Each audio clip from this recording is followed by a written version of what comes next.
Would you rather clean rest stop toilets or work in a slaughterhouse as you're living for the rest of your life? I mean, my gut says slaughterhouse. I mean, yeah. Fuck.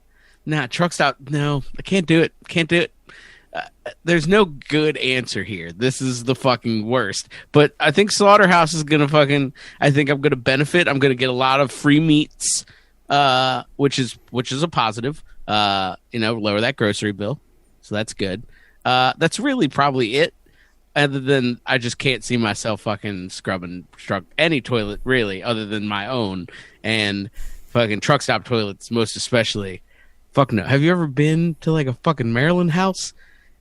Like that fucking. Matter of fact, I have. That fucking. As a matter of fact, Andrew worked at one for a few years. Jesus, like fucking. I guess it might have been a Dane Cook bit where he was like, "Everything's fucking wet when you go into a public restroom." That's the truck stop. Like that's exactly the fucking restroom he was talking about. So yeah, I gotta go slaughterhouse. Meat benefits. Just slaughterhouse and seems more fun in a sadistic way. So yeah. Yeah, I don't think there's a negative compared to the toilets. Quite so, guy I work with, who's a big fan of the podcast, by the way, I asked him this question earlier today, and he said, "Yeah, remember, on your way into work, you're pushing your way past cows, and at the way out of work, you're pushing your way past cans. So you could deal with that entire, food pyramid, if you will." No, I'm okay with that. Okay. Like I said, in an oddly sadistic way, I could handle that, I think, way better. You get used to the death scream of a cow, I'm sure, after a couple weeks. I don't know that I get used to truck stop fucking toilet cleaning. That sounds awful. The death scream all myself. The time. Like, I feel like at the slaughterhouse, I, like, get into a groove.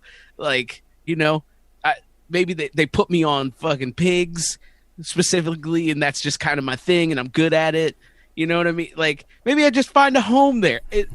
Truck stop toilet cleaner sounds like just a life of misery. And I apologize to any of our truck stop toilet cleaning listening audience, but core base, actually. Yeah, it's a really heavy promotion.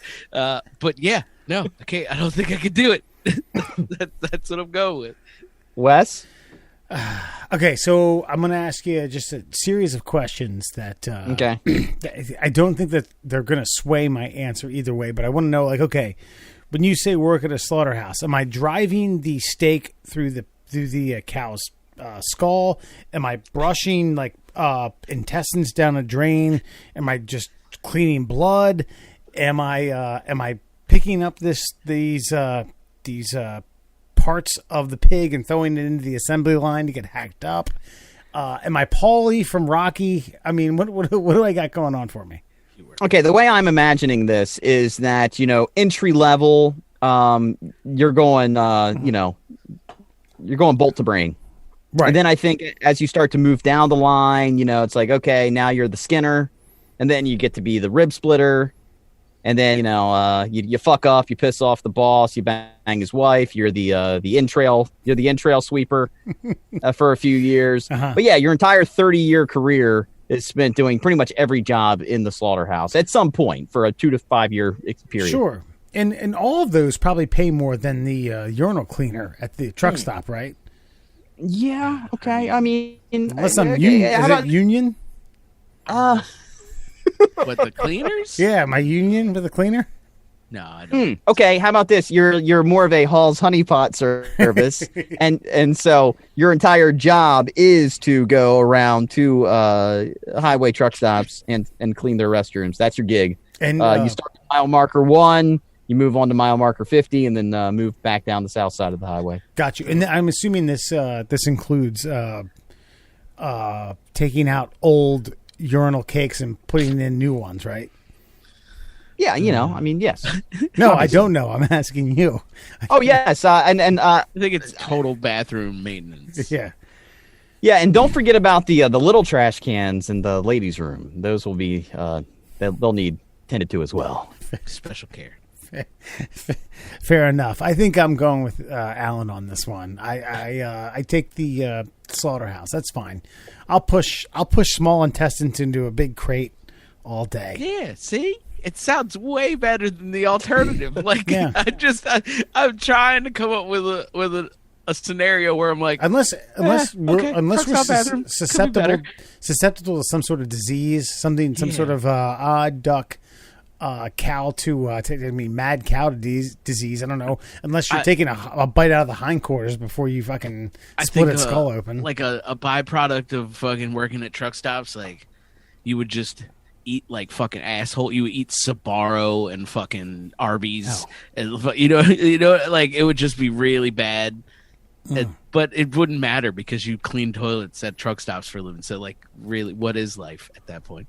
All right. You could be all tattooed up. You could be tattooed up. I'm feeling either profession. You could probably have tattoos in your eyeballs if you so chose to do so. I'm actually in agreement with you guys. I figured with Wes, you tend to take the more moral route of the three of us usually, and so I figured like you would avoid like the killing aspect of things. Like I know you don't mind eating the sausage. I just kind of figured you weren't the one to turn the grinder. That's right. I mean, I certainly like if there's an insect trapped in the house, I usually capture it and throw it outside. I don't kill it. Say, look at you. But I feel like what happens at a slaughterhouse, because they tend to be, I don't know, you become so numb to death.